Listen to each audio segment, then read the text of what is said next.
To jail more than a decade ago, still can't find a job, and she says it's because of her criminal history. So 23 ABC's Christine Din went to a local employment agency to ask about job candidates' rights. Christine?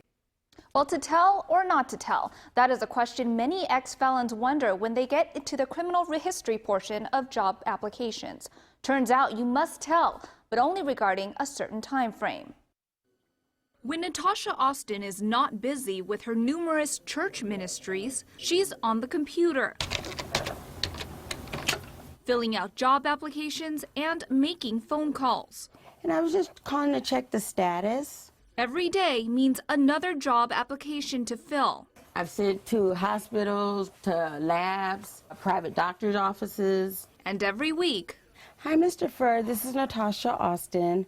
I was calling just checking in with you, as I do every week. A routine she's kept up for the last 12 years. But the only jobs I've been able to get were food service jobs. Even though she's qualified in the medical field. I'm a CNA, a medical assistant, a certified phlebotomist, and a licensed vocational nurse. Caregiving is my passion, and I can't do it. She says that's because one question stands in her way. Interviews go good, and then the one question, have you ever been convicted of a felony or been in trouble?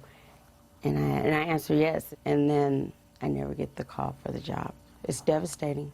Austin says she went to jail twice between 1995 and 2000, even though she's kept a clean record ever since. My past is interfering with my future.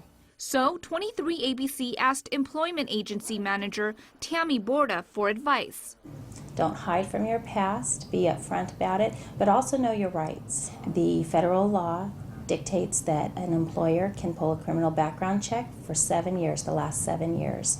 Now, anything beyond that is not going to pull up on a report. Exceptions for the 7-year statute include sex offenders and those applying for law enforcement. If their case has not been discharged, then it could show up on the criminal background check. Otherwise, the criminal history check only goes back 7 years. Well, that's good news. I've always thought I had to mark that box. It doesn't disqualify them just because they have something on their criminal background. It's not necessarily so. Now remember, if you are caught lying on a job application, the employer can terminate your job. In the studio, I'm Christine Din, 23 ABC.